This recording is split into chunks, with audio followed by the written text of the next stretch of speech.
जरा सोचिए, वो छोटा सा गुटखे का पाउच जो कि सड़क किनारे की दुकान पर आपको इतनी आसानी से मिल जाता है, उसकी असली कीमत क्या है? शायद आपकी जिंदगी की कीमत के बराबर। अब आप सोच रहे होंगे हम क्या उटपटांग बातें आपसे कर रहे हैं, लेकिन ये एक हद तक सच भी तो है, क्योंकि जिस 4 या 5 रुपए के गुटखे को आप खरीद कर मुंह में रखकर बड़े ही चाव से चबाकर थूक देते हैं, वो ही गुटखा कैंसर जैसी खतरनाक बीमारी से करोड़ों जिंदगियां तबाह कर देता है। दोस्तों, हम सभी जानते हैं कि गुटखा खाने से कैंसर होता है, लेकिन फिर भी बड़ी संख्या में लोग इसे आखिर खा ही रहे हैं। वैसे क्या आपको ये मालूम है आखिर गुटखा नाम का ये जहर फैक्ट्री में कैसे बनता है? कौन कौन से जहरीले केमिकल इसमें डाले जाते हैं और क्यों गुटखे में कांच मिलाया जाता है? आज हम इन्हीं सवालों के जवाब लेने चलेंगे गुटखा फैक्ट्री की ओर, जहाँ पर एक एक स्टेप में जानेंगे इसको कैसे तैयार करते हैं। तो चलिए बिना देरी किए हुए वीडियो को शुरू करते हैं। गुटखा बनाने की शुरुआत होती है सुपारी से, जिसे कि अंग्रेजी में अरेका नट कहते हैं। यह गुटखे का सबसे अहम रॉ मटेरियल होता है और ये सुपारी मिलती है कुछ इस तरह के पेड़ों से। जब सुपारी के फल पेड़ों पर पूरी तरीके से पक जाते हैं, तब इन फलों को पेड़ों से तोड़ते हैं। इसके बाद इन फलों को खुली धूप में कई दिनों तक सुखाते हैं ताकि उनमें मौजूद नमी खत्म हो जाए। जब फल पूरी तरीके से सूख जाता है, तब अगले स्टेप में इनका छिलका हटाने का काम होता है। ये काम वर्कर्स अपने हाथों से करते हैं। वो एक धारदार चाकू से सुपारी के फल को काटकर उसमें से सुपारी का बीज निकालकर इकट्ठा करते हैं। आपको बता दें, सुपारी के फल से निकले इन्हीं बीजों का इस्तेमाल करके गुटखा बनाया जाता है। अब इन बीजों को एक खतरनाक और जहरीले लाल रंग वाले पानी में उबालते हैं। इस प्रोसेस में उस पानी को गर्म करने के लिए सुपारी के सूखे छिलके का ही यूज करते हैं। उबालने के बाद सुपारी में एक खास तरह का फ्लेवर आ जाता है और इसी लाल लिक्विड में उबलने की वजह से गुटखे को खाने के बाद मुंह से लाल रंग की पीक निकलती है। ये रंगीन पानी दिखने में भले ही बहुत अट्रैक्टिव लग रहा है, लेकिन असल में ये हमारे शरीर के लिए बहुत ही हार्मफुल है। ये प्रोसेस अब यहीं पर पूरा हुआ, तो अब चलिए चलते हैं अगले प्रोसेस पर।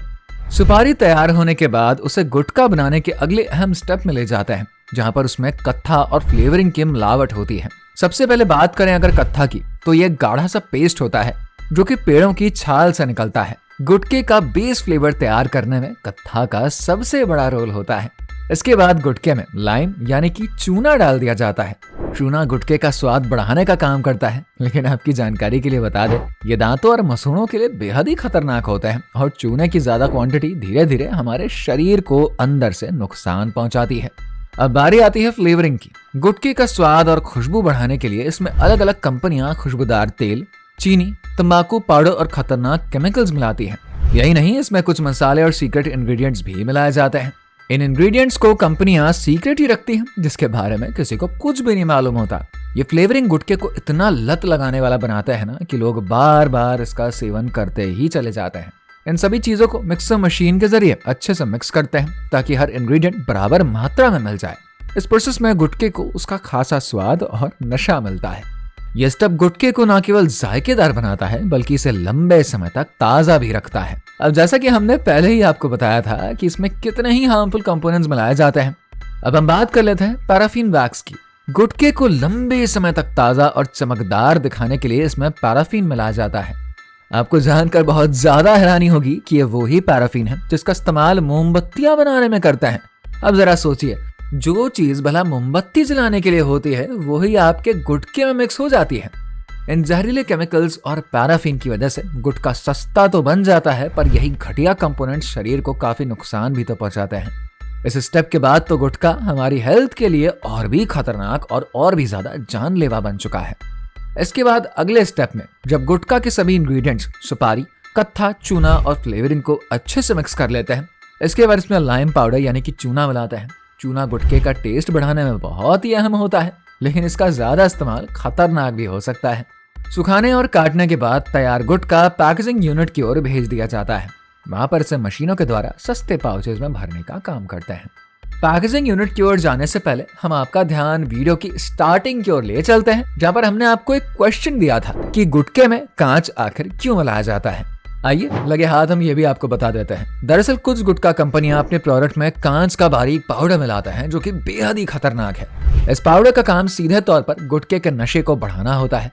जब आप गुटखा खाते हैं तो ये कांच के छोटे छोटे कण आपके मुंह के अंदर खरोंचे बना देते हैं। ये खरोंचे अक्सर इतनी छोटी होती हैं कि हमें उनका एहसास नहीं होता है, लेकिन ये खरोंचे बड़े ही नुकसान का कारण भी बन जाती हैं। अब इन खरोंचों पर गुटखे में मौजूद निकोटीन पड़ता है, जो कि सीधा खून में मिलता है और यही प्रोसेस आपके शरीर में नशे का असर पैदा करता है। इस नशे को महसूस करने के बाद लोग गुटखे के आदी हो जाते हैं और इसकी लत लग ही जाती है। इसकी यही वजह है कि गुटखा खाने के बाद लोगों को ताजगी या हल्का नशा महसूस होता है, जो कि उन्हें इसकी ओर और भी खींचता है। कई लोगों को इसकी इतनी लत लग जाती है कि वो हर समय गुटखा ही खाते रहते हैं। इस तरीके से कांच का बारीक बारीक पाउडर गुटखे के स्वाद और नशे को बढ़ाने के लिए मिलाते हैं, लेकिन ये हमारे शरीर के लिए बहुत ही खतरनाक है। ये न केवल मुंह में खरोंचों का कारण बनता है, बल्कि लंबे समय तक खाए जाने पर बॉडी में कैंसर जैसी बीमारियों को भी जन्म दे देता है। अब जब गुटखा पूरी तरीके से तैयार हो चुका है, तब इसको पैकेजिंग के लिए भेजते हैं। पैकेजिंग मशीन में एक कंटेनर लगा होता है जिसमें गुटखे को डाल दिया जाता है और एक कन्वेयर बेल्ट से पैकेजिंग के लिए यूज होने वाले कागज मशीन के अंदर जाते हैं। ये मशीन गुटखे को छोटे छोटे पाउचेज में ऑटोमेटिक तरीके से सेट करी गई क्वांटिटी में पैक करता हुआ चला जाता है। रंग बिरंगी और बेहद ही अट्रैक्टिव पैकेट्स में पैक होने के बाद ये पाउच अब लंबी लंबी लड़ी में निकलती है, जिसे कि वर्कर्स अपने हिसाब से छोटी छोटी लड़ियों में अलग अलग करके पैकेट्स में बांट देते हैं, जिसके बाद इसको मार्केट में सेल करने के लिए आगे भेज देते हैं। कंपनी अपने प्रोडक्ट को और भी अट्रैक्टिव बनाने के लिए पैकेजिंग पाउच के ऊपर बड़े बड़े सेलिब्रिटीज की तस्वीरें भी छपवाते हैं। साथ ही टेलीविजन और दूसरे रिसोर्सेज की मदद से उन सेलिब्रिटीज से प्रोडक्ट की एडवर्टीजमेंट भी करवाते हैं। ये एडवर्टीजमेंट ही गुटखे को एक स्टाइलिश और हाई एंड प्रोडक्ट की तरफ पेश करती है, जिससे कि लोग इसे खरीदने के लिए बहुत अट्रैक्ट होते हैं। आज के समय में एक बड़ी आबादी गुटखा खा रही है। अगर आंकड़ों पर हम जाए ना, तो अकेले भारत में 53.9 मिलियन मेल और 11.1 मिलियन फीमेल गुटखा खाते हैं, यानी कि कुल मिलाकर 65 मिलियन लोग गुटखे का सेवन कर रहे हैं। गुटखा एक ऐसा जहरीला प्रोडक्ट है जो कि धीरे धीरे हमारे शरीर को अंदर से खोखला करता है। इसको लगातार खाने से कई गंभीर बीमारियां हो जाती हैं, जो कि हमारी लाइफ को बुरी तरीके से इफेक्ट करती हैं।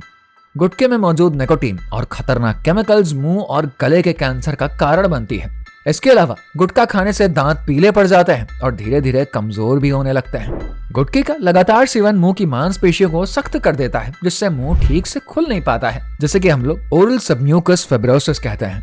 गुटखे में मौजूद निकोटीन इसे छोड़ना मुश्किल बना देता है और इंसान इसका आदी बन जाता है। इसके सेवन में डाइजेस्टिव सिस्टम पर भी बहुत ही बुरा असर पड़ता है, जिससे पेट से जुड़ी समस्याएं जैसे कि एसिडिटी और दूसरी बीमारियां भी हो जाती हैं। इतना ही नहीं, गुटखे का लंबे समय तक सेवन शरीर में खून की कमी बना देता है, जिससे कमजोरी बहुत बढ़ जाती है। अब तक आपको पता ही चल चुका होगा कि गुटखा न केवल आपकी सेहत को नुकसान पहुंचाता है, बल्कि आपके जीवन को भी बर्बाद कर सकता है। इसे समय रहते छोड़कर स्वस्थ और खुशहाल जीवन अपनाइए। वैसे आप कब से गुटखा खाना छोड़ रहे हैं, कमेंट करके बताइए। अगर वीडियो पसंद आई है तो इसको लाइक और शेयर करिए, साथ ही चैनल को सब्सक्राइब करिए।